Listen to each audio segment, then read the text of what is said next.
저도 왜냐하면 저도 지금 솔직히 국가건축정책위원회를 맡고 있으니까 뭐 약간은 관련이 됩니다만은 그래도 제가 완전히 현안에 관련되는 건 아니라서 오히려 그냥 제가 갖고 있는 생각을 그대로 얘기하면 좋겠다. 그리고 제가 이거 갖고 있는 생각은 이번에만 하는 생각이 아니에요. 저는 제가 그래도 주택 정책 전문가입니다. 도시개발 전문가고. 그러니까 저는 뭐 지난 30년 동안 꾸준하게 이 생각을 갖고 온 거를 얘기를 하는 겁니다. 그래서 오늘은 이 똘똘한 한 채의 선호 현상 이거를 없애지 않는 한은 모든 게 공연불이다. 그러니까 이거 하는 얘기를 제가 정확하게 할 거고요. 오늘 정확하게 그 얘기만 할 겁니다. 그리고 다음번에는 이제 주택 공급 대책을 조금 더 이제 신박하게 만들어야 된다라는 창조적으로 만들어야 된다라고 하는 이 두 가지를 가지고 얘기할 건데. 자, 똘똘한 채는 우리가 많이 들어봤어요. 문재인 정부 때부터 들으면서 맞아 이제 똘똘한 한 채 뭐 다주택 필요 없어 이렇게 하면서 인식이 똘똘한 채는 괜찮아 이렇게 생각해 왔습니다. 근데 누가 괜찮대요? 아니 그러니까 그런 생각을 해 왔어요. 우리 지금요. 지금도 부동산이 일부 오르는 게 지금 기본적으로는 강남 상구, 그다음에 한강 벨트 이쪽에 오르잖아요. 이렇게 오르는 이유는 다 똘똘한 한 채 때문이에요. 모든 게 다 그렇습니다. 그리고 오세훈 시장이 지금 계속해서 어필하는 것도 이 똘똘한 한 채를 갖고 싶다고 하는 이 욕망. 저는 그 욕망이 잘못됐다고 생각하지는 않아요. 그렇지만 그 욕망에 계속해서 어필을 하면서 모든 주택 정책을 망가뜨리는 겁니다. 그래서 이제 이거 자체를 없애는 여러 가지 제도를 만들지 않는 한은 이재명 정부의 부동산 정책이나 주택 정책이 망가질 수밖에 없다. 제가 그 얘기를 왜 그럴까요? 왜 똘똘한 한 채가 문제가 될까? 그러니까 맨 처음에 똘똘한 한 채를 통해서 다주택자들 집을 내놓게 해서 공급을 늘린다라는 그런 주장을 해왔고, 근데 그 이후에 똘똘한 한 채가 어떻게 보면은 일상화. 그러니까 어떻게 객관적으로 이건 괜찮다는 생각이 좀 나오게 되면서 그건 뭐야 노영민이 했기 때문에 그렇게 된 거야. 노영민 비서실장이 제가 아마 아시는 분은 아실 텐데 제가 문재인 정부의 여러 가지 뭐 정책에 대해서 비판도 하고 또 옹호도 하고 많이 했지만 그 부동산 정책에서 제가 몇 개를 제가 비판을 아주 세게 한 게 있어요. 하나가 바로 이 그러니까 다세대 주택 다세대에 대해서 이걸 죄악시하는 거 이건 굉장히 나쁜 거다. 그것 때문에 똘똘한 한 채 현상이 생겨버린 거예요. 그 다음에 두 번째가 핀셋 규제. 핀셋 규제를 하니까 주변에 풍선 효과가 오히려 더 많이 일어나게 된 거고 그것도 똘똘한 한 채하고 비슷한 거예요. 그래요. 여기만 똘똘한 한 채 하면 되겠구나. 그러면 주변으로 나가서 다른 거를 더 원하게 만드는 사서 사고. 그다음에 세 번째가 임대주택에 민간 임대에 대해서 초기에는 풀어줬다가 나중에는 완전히 다세대 주택이라는 거 다세대가 아니고 다주택자라는 걸 가지고 여러 가지 응징을 했죠. 이 세 가지가 우리나라 주택 정책을 굉장히 망가뜨렸습니다. 그래요. 그 중에 똘똘한 한 채 문제라고 말씀하셨는데 결국에는 똘똘한 한 채 이거 사야지라는 생각을 그게 뭐가 되냐면은 그러니까 강남 상구와 한강벨트의 집이 아무리 비싸고 또 아무리 지어도 또 올라가는 거예요. 그거 뭐냐면 전국구가 되어버린 거야. 지금은 뭐냐면 한 가구만 가지고 있으면 자기 집만 가지고 있으면 자기는 거기에 똘똘한 한 채 마련해 놓고 자기는 지방에 가서든 수도권에 가서 싼 데 살면 되는 거예요. 그러면 자기의 자산은 늘어가고 자기는 어디서 원하는 데 살고 이게 다 가수요로 몰리는 겁니다. 그러니까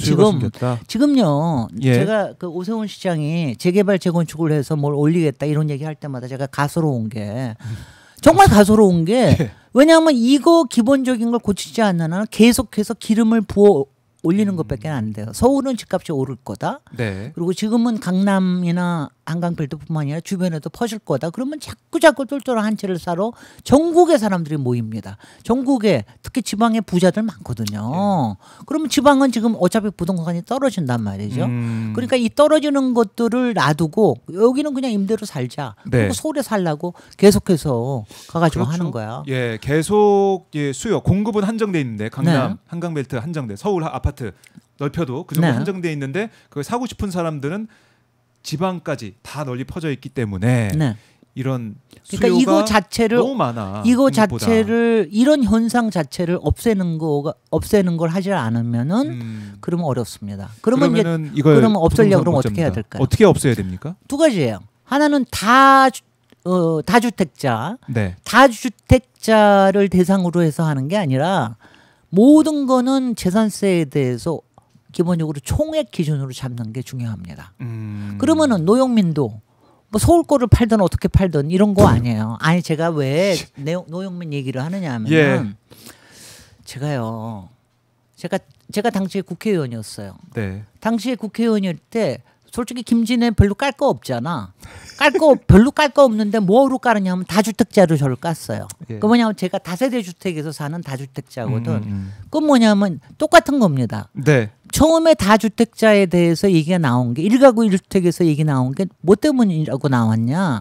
꼭 정책적인 부분만이 아니라 상당히 정치적인 부분이 있었습니다. 이게 뭐냐면은 솔직히 노영민 당시 비서실장이 다른 어떤 수석하고 굉장히 많이 좀 이렇게 싸우고 그랬는데 그 사람이 다주택자였어요. 네. 그걸 결국은 그 사람이 물러났습니다.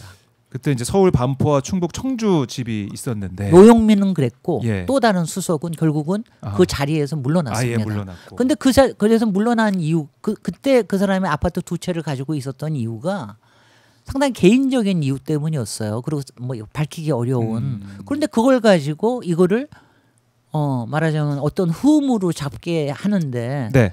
이렇게 하는데 당시에 노영민 비서실장이 얘기한 게 굉장히 큰 영향을 미쳤습니다. 그래서 저는 이게 나쁜데 네. 거기다가 이게 번진 게 이게 민주당으로 번진 거예요.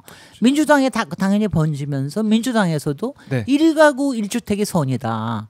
한 사람이 그 여러 주택을 가지고 있는 건 죄악이다. 예, 그런 이걸 플레이. 가지고 막 플레이를 하기 시작을 네. 했어요. 그러니까 이게 그러다 보니까 이게 일종의 이념적인 이데올로기적인 일종의 도구마가 돼버린 거예요. 나쁘다 이렇게 나쁘게. 만들어졌고. 그게 문재인 정부 때 만들어졌습니다. 예, 그 정말 이게 나쁜 거예요. 나쁜 상황이다. 네. 똘똘한 한 채에 대해서는 지금 현재 상황은 이래요. 지금 이제 15 대책 끝나고 난 다음에 네. 일단 차관이 여러 가지 무리의 사과를 하면서 사퇴를 했잖아요. 그랬죠. 그리고 이제 기재부에 사실 이제 세제를 잡는 거는 기재부에서 하는 거기 때문에 기재부에서는 뭔가를 할 것 같처럼 뭐 용역도 주고 뭐 지금 논의를 하고 있다고 그래요. 그렇더라고요. 그런데 이제 여론에서 네. 우리 편 사람들도 이 얘기하는 거예요. 세제 지방선거 전에 세제 건드리면 안 된다. 세제 건드리면 지방선거는 필패한다. 뭐 이혼을 하면서 이런 얘기를 자꾸 하는데 제가 그렇지 않다라는 얘기를 하기 위해서 제가 이걸 하는 거예요. 얘기를 하는 거예요. 왜냐하면 기재부도 그리고 지금 끊임없이 시장에 사인을 줄 필요가 있어요. 네. 그러니까 똘똘한 한 채를 현상을 지금 없애기 위해서 여러 가지 제도를 지금 살펴보고 있다. 이거를 시장에 계속 줘야 그래야지 이게 지금 아시다시피 지금 이제 당장 11호 대책 있고 난 다음에 지난 한 3-4주일 3주일 됐잖아요. 네. 지금 이제 완전히 시장은 경색이 됐어요. 조용합니다. 일부에서 하는 거 외에는 그리고 이제 지금 어차피 11월, 12월, 1월은 되게 이제 좀 잠잠할 때니까 그런데 봄이 되면은 또 다시 뭐가 일어날 수 있는데 그때가 되게 지금 시간을 갖고 있는 게 얼마 안 돼요. 그리고 지방선거에 너무 앞서가서 얘기만 하면 안 되지만 그리고 이번에 이걸 얘기할 때는 전체적으로 제가 얼개를 국민들한테 좀 설명을 해줘야 돼. 너무 그냥 제가 국토부나 기재부에서 발표할 때 보면은 이렇게 해서 이렇게 하기로 했습니다. 그리고 딱 이거하고 설명이 없어. 우리는 그러고 나니까 시장에서 특히 유튜브에서는 또 뭐 이거 뭐가 잘못됐다, 뭐가 어떻게 된다, 뭐가 더 문제가 될까 이러고 자꾸 하는 게 문제다 이거예요. 그래서 이번에 이거 저는 좀 이렇게 좀 잘 그림을 그려가지고 얘기하는 게 필요하다고 생각을 하고요. 이 똘똘한 한 채에 대해서 저거 하는 거는 이제 몇 가지가 이게 이제 문재인 정부의 실책 때문에 생긴 문제예요. 저는 이게 상당히 정치적인 사안으로 시작을 해가지고 이게 정책적인 실패까지 갔다는 생각을 합니다. 그리고 그게 사실 문재인 정부한테 상당히 뼈아프게 됐고 그 이후에 정권을 만드는데도 힘들었는데 이게 이렇습니다. 제가 이제 몇 개를 얘기할게요. 앞으로 이거를 하는 건 세제를 통해서 할 수밖에 없습니다. 그러니까 보유세에 대해서 이걸 고쳐야 돼요. 근데 그러니까 큰 그림부터 먼저 그리면 보유세를 일단은 주택 수가 아니라 전체 재산에 대해서 부동산을 보유한 거에 대해서 하는 거로 바꿔야 돼요. 그렇게 되면 일단 다주택에 대한 뭐 특별한 얘기가 안 나오게 되죠. 그러니까 말하자면은 지금 제가 가지고 있는 다세주택 3개를 다 합해도 윤석열이 가지고 있는 한 채보다 작아. 가격이. 그런데 저는 세금을 더 내고 있어. 그러면 이게 이상한 거 아니에요? 똘똘한 한 채가 비싸지만 불구하고 한 채란 이유로 세금을 덜 내고 있는 거예요. 그리고 장기적으로도 장기 보유 나중에 팔 때도 훨씬 더 이익을 더 많이 가져갑니다. 한 채만 가지고 있었다. 이것만. 근데 이제 이게 시장을 왜곡하는 게 뭐냐면은 바로 자꾸 사람들이 갈아타기를 하게 만드는 거예요. 그러면서 집값을 점점 끌어올립니다. 그러니까 나중에 지금 반포 베일리가 제일 높은데 나중에 이제 압구정동 같은데 이제 재건축되고 나면은 아마 200억짜리 나올 거야 아마. 200억짜리요? 지금이 70억에서 100억이거든요. 거기 200억짜리 왜냐면 부자들의 게임이에요. 근데 이제 외국에서는 부자들의 게임이 맨하탄에서 일어나고 그래도 별로 뭐라고 안 그래. 뭐라고 안 그런 이유가 쟤네들은 세금을 제대로 내고서 살고 있는 거예요. 그 세금을 감당할 수 있는 사람들만 거기에 살고 있는 겁니다. 그러니까 집값이 올라도 그래 쟤네들은 세금을 내 가지고 국가에 또 봉사하고 있는 거예요. 그렇지 않습니까? 그만큼 세금을 내니 그러니까 비싼 집에 살면. 제가 계속해서 얘기하는 게 강남 사람들한테 뭐라 그러지 마라. 세금만 잘 내면 되는 거다. 세금을 제대로 내고 있으면은 그 집값이 오른다고 우리가 뭐라고 그럴까. 그 사람들은 그걸 감당할 수 있는 사람들이 사는. 근데 지금은 문제가 뭐냐면은 감당할 수 있는 사람들은 보통 평상시에 수익이 있는 사람이 거기에 살아요. 그렇죠. 근데 지금은 문제가 뭐냐면 수익은 없고 가지고 있는 건 집 한 채만 있고 있는 사람이 그걸 갖고 있으면서 안 팔고 있는 거야. 이거는 깨야. 이게 주택시장을 왜곡을 시키는 겁니다. 그다음에 제가 다주택자에 저는 정말 이게 제가 주택정책하면서 계속해서 얘기를 하는 게 다주택자를 이상한 눈으로 보지 마라. 다주택자는 어떤 사람이냐? 그러니까 고가의 다주택자 말고요. 그냥 저 같은 괜찮은 사람. 이런 사람들은 뭐냐 하면은 선의의 주택을 사회에 공급하는 선의의 임대사업자라고 생각을 하는 게 맞아요. 우리가 여태까지 근데 제가 이거를 통계적으로도 얘기할 수 있는 게 우리나라 자가 보유율이 얼마죠? 글쎄요. 한 40, 50 되나요? 서울은 45. 전국적으로는 한 60% 됩니다.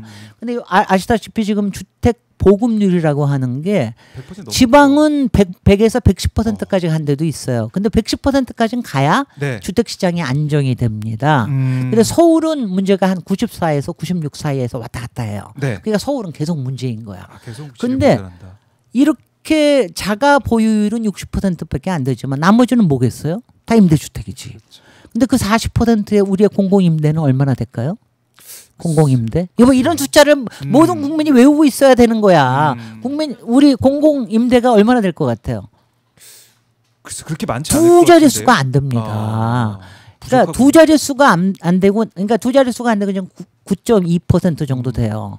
근데 이거 나머지는 다 민간 임대가 제공을 하는 거예요. 그래서 가장 좋은 주택의 이 구성은 이거는 학술적으로도 나와 있는 거야. 이건 뭐냐 하면은 전체가 100% 정도 되면은 자가 보유율이 60에서 65% 사이. 그다음에 공공 임대가 15%. 나머지는 민간 임대. 그러니까 한 25%에서 30% 사이가 민간 임대가 원활하게 돌아가야 이게 건강한 주택 시장이자 끊임없이 좋은 주택을 만드는 건강한 주택 시장이 되는 거예요. 이렇게 만들게 하려면은 지금처럼 똘똘한 한 채 가지고 이렇게 정말 목매는 이거를 없애야 됩니다. 그리고 다주택자에 대해서 열어줘야 돼요. 그래서 이제 그럼 구체적으로 뭘 해야 되느냐? 보유세 건드려야 됩니다. 보유세를 건드리는 대신에 이것도 다 이미 학술적으로 나와 있어. 보유세 올리면 거래세는 낮춰야죠. 이거 다 나와 있는 거 왜 못하냐 이거야. 그 대신 이제 이거를 타임 스케일도 정해야 되고 이걸 어떤 식으로 할 거냐 하는 걸 해야 됩니다. 그러니까 이거는 지금은요 다주택자는 보유세율도 높고 그 다음에는 양도세도 더 높아요. 이론이 뭡니까? 내놓고 싶어도 그리고 지금 이제 윤석열 정권에서 내년 2026년 6월까지인가를 양도세를 중과하는 걸 유예시켜 놨어요. 지금 유예시켜 놓은 게 잠깐 이제 유예시켜 놓은 거죠. 네. 이거 지나가면 어떻게 이거에 대해서도 얘기를 해야 돼요. 자, 그래서 이거를 그러니까 그리고 총액에 대해서 매겨야 된다. 주택 수가 아니다. 총액에 대해서 나 같은 사람은 좀 봐주라 이거야. 다 합해서 윤석열 한 첩 김건희 거구나 그러고 보니까 네. 김건희 한 첩보다 왜냐하면 저는 이런 생각이에요. 저는 제가 옛날에 정종환 국토부 장관한테도 물어봤어. 네. 그 굉장히 비싼 오피스를 사셨더라고. 그게 문제가 됐거든요. 그래서 내가 왜 그런 데 사냐. 20억짜리 정도 되는 거 사냐. 네. 자꾸 조그만 거 몇 개 사가지고 좀 주변에도 임대도 좀 해주고 이렇게 기여를 해야지. 왜 그렇게 하느냐. 그랬더니 날 보고 피식 웃더라고. 너는 뭘 몰라. 이런 눈치로 피식 웃더라고. 이건 뭐냐면은요. 이게 이렇게 저거 하고 있으면은 왜냐하면 다주택자가 왜냐하면 저도 이제는 조금 괜찮으니까 길게 가지고 있으면서 조금 싸게 내놓습니다.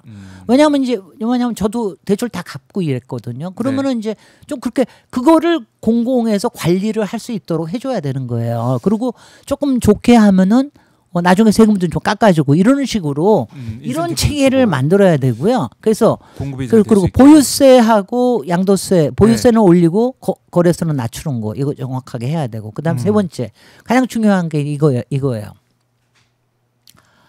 그러면 종부세 올릴 겁니까? 이러고 나옵니다. 다 같이. 자, 저는 종부세라는 이름 자체가 너무 이제 오염이 됐다고 생각을 해요. 어떤 면에서 그렇습니까? 그냥 종부세 그러면 다 같이 치를 떨어. 온 국민이 다 같이. 온 국민이 다 같이. 저 올리는 거야? 막 이러면서 네. 치를 떨어. 그러니까 치를 떠니까 종부세라는 게 사실은 왜 종부세를 집어넣느냐 하면은 이게 노무현 정부 때 온 거 아니에요. 네. 이건 뜻이 뭐냐면 고가의 주택을 가진 사람들은 세금을 내는데 지금은 모든 재산세가 지방세예요. 네. 그러니까 지방에 그러니까 강남은 높은 게 많으니까 재산세를 막 거둘 수 있는 거야. 거기 풍족하게 쓸 그러니까 그렇게 못하니까 예. 종부세는 국세입니다. 그걸 가지고 나눠준 거예요. 그런데 자 의도는 좋았어. 근데 계속해서 계속 깎아주고 그러니까 제일 많이 거둘 때가 문재인 정부 때 한 4조 거뒀고 그다음에 윤석열 때 들어오니까 뭐 한 몇천억으로 줄어들고 네, 네. 이런 식이 되는 거는 안 된다 이거예요. 그리고 종부세라는 말을 너무 싫어해 사람들이. 그 말 자체가 주는. 그리고 저도 계속해서 얘기했지만 이거는 중장기적으로는 한 체계로 가야 된다. 왜냐하면 두 가지가 있다라는 게 일단은 세금 체계에서 너무 복잡하게 그렇죠. 만듭니다. 예. 그럼 이걸 어떻게 해야 되느냐. 이게 서울에서 지금 하고 있는 게 있어요. 재산세를 공동과세를 합니다. 그러니까 전체가 아니라 지금은 이제 가령 강남구는 강남구보다 서초구가 더 많아요. 네. 사실 재산세가 제일 많은데 가령 금천구는 좀 낮단 말이죠. 그러면 이제 다 같이 그 지방자치단체장이 열심히 부동산 개발하는 이유가 네. 재산세를 높이기 위한 거야. 솔직히 그것도 있잖아요. 그렇겠죠. 그러면 이제 그렇게 하니까 세원 받고 그러니까 그거를 하면 안 되겠다. 그래서 50%는 지자체에서 갖고 나머지 예. 50%는 서울시에서 다 모아서 그거를 나눠줍니다. 이러니까 조금 나아진 거예요. 그것처럼 네. 중앙에서도 이제 공동과세라 재산세에 대해서 그리고 아니면은 이제 부동산의 거래세에 대한 것까지 다 포함을 해서 네. 이거를 왜냐하면 이렇게 해야 양극화를 해소할 수 있는 거예요. 그다음에 지방에도 이걸 돈을 나눠줄 수가 있는 겁니다. 근데 지금 종부세 많이 걷어봤자 네. 뭐 2조에서 5조까지 얼마도 아니에요. 재산세는 몇십조가 됩니다. 그러니까 이거 이렇게 해가지고 안 된다 이거죠. 그래서 이렇게 해서 근데 이렇게 막 그다음에 강조할 게 이거를 한 번에 뭘 혁명을 하겠다 이렇게 하시면 안 되고 왜냐하면 이거는 그 세제라고 하는 거는 세금을 내는 사람이 부담 가능할 수 있게 해줘야 돼요. 지금도 재산세를 올리면 150% 이상 못 올리게 돼 있습니다. 네. 그러니까 이렇게 해서 이걸 타임 스케줄이 어떻게 되겠다 하는 거를 이제 얘기를 하시면은 그러면 저는 국민들이 이해한다고 생각을 합니다. 왜냐하면 지금 이 똘똘한 한 채 때문에 다 국민 모두가 지금 피해를 보고 있는 거예요. 이게 무슨 짓이냐고. 이게 말도 안 되는 국민의 불행의 네. 원천 중에 하나거든요. 그리고 이거를 얘기하실 수 있는 게 저는 이재명 정부라고 생각을 합니다. 이재명 정부가 전체의 그림을 좀 그리고 이걸 네. 가지고 얘기를 하면은 그리고 이거를 꾸준하게 실천하. 그러니까 우리가 적어도 뭐 이거는 있어야지. 5년 하고 끝내면 안 되지. 10년은 가야 되고. 이게 말이죠. 솔직히 노무현 정부가 네. 종부세를 했는데 그 다음에 이게 10년만 갔더라도 이제 안착이 됐을 거예요. 근데 그 다음에 바로 이명박 정부가 와서 바로 깎아주니까 이게 문제가 되는 거잖아요. 그렇죠. 이게 부침이 있어가지고요. 그러니까 저는 지금이 그야말로 골든 타임이라고 생각합니다. 이거를. 그러니까 지방선거니 이런 거 같은 거 그냥 그것 때문에 막 이러면서 너무 난리치지 마시고 그냥 국민들은 정말 똑똑해졌어요. 부동산 네. 업앤다운을 너무 많이 겪으면서 그럼요. 나도 똘똘한 한 채의 피해자다라는 걸 다들 알고 계세요. 그렇지만 세금은 많이 내고 싶지는 않아. 그러니까 이거를 어떻게 형평성 있게 할 것인가라는 거에 대해서 네. 차분하게 하면은 왜냐하면 지금이 가능한 게 지금이요. 정권 초기거든요. 힘 있을 때. 정권 초기니까 해서 노무현 정부 때도 중간에 했습니다. 예. 문재인 정부 때도 중간 지나서 했어요. 그러니까 힘을 못 받았는데 지금은 정권 초기에 이거를 안착시키고 이런 네. 제도가 시행이 됐을 때 효능감을 국민이 느끼게 할 수가 있거든요. 이럴 때 해야 됩니다. 자, 오늘은 이거로 끝. 네. 오늘은 이거로 끝인데. 네, 말씀 들어봤는데, 그러니까 이 똘똘한 한 채 이 문제. 맨 처음에는 우리가 생각할 때는 똘똘한 한 채 이걸로 이 부동산 문제 좀 해결될 거야라고 생각했었는데 그게 아니었고 네. 신기루였고 네. 그 똘똘한 한 채 풀어내야 된다. 네. 이거 안 된다. 근데 그 풀기 위해서는 세제에 관련된 네. 이걸 보유세 문제, 거래세 문제 풀지 않고서는 안 된다. 네. 그리고 안 되면은 네. 제가요 지난번에 그만두신 차관님이 저한테 와서 뭐 설명하시러 뭐 얘기할 때 제가 그냥 처음부터 딱 부러져 그랬거든. 아이 그거 똘똘한 한 채를 풀어내는 그거 있지 않으면은 모든 게 공연불입니다. 근데 너무 힘들어하는 거예요. 왜냐하면 그게 솔직히 세제에 대해서 건드린다는 게 정부로서는 굉장히 힘이 듭니다. 근데 저 이재명 대통령님의 국정 동력을 네. 기대하면서 왜냐하면 이게요. 지금 우리가 큰 그림을 보더라도 지금이 서울이 지금은 930만이에요. 1000만이 네. 안 됩니다. 2050년 되면 700만 대로 줄어들어요. 우리가 언제까지 이 똘똘한 한 채 가지고 이러고 살고 있을 거야. 말도 안 되는 짓을 하고 있는 거거든요. 그러니까는 이거는 큰 그림을 그려야 됩니다. 네, 알겠습니다. 큰 그림은 어떻게 그려지는지 김진애 우리 위원장님의 이런 의견과 이런 것들 모아져가지고 정부에도 전달이 되고 네, 저도요. 제가 막 너무 막 공식적으로 하면 그래서 이렇게 언론에 나왔어. 그러니까, 오마이에 나왔어. 그러니까 이거는 뭐 토론 주제이기도 하고 여러 가지 네. 목소리 있을 텐데 그걸 어떻게 다 모아낼 것이냐 이재명 정부, 이재명 대통령 아마 생각하고 있을 것 같고요. 네. 다음 주에는 우리가 서울시 얘기를 좀 해야 될 것 같아요. 아니 서울시 얘기가 아니라 오세훈 얘기. 아니 오세훈 얘기 그래 그것도 조금 해드릴게요. 해야 되고. 조금 하는데. 네. 공급 대책이 필요하다. 공급 대책. 근데 공급 대책이 지금처럼 그렇게 네. 그야말로 공허하고 그야말로 상투적인 얘기만 해가지고는 어림도 네. 없다. 창조적이고 신박한 게 나와야 된다. 그걸 가지고 건축혁명, 주택혁명을 이뤄내야 된다. 이게 제 생각이에요. 예, 전문가로서 다음 네. 주에는 공급의 대책, 혁명에 대해서 말씀을 좀 나눠보도록 하고요.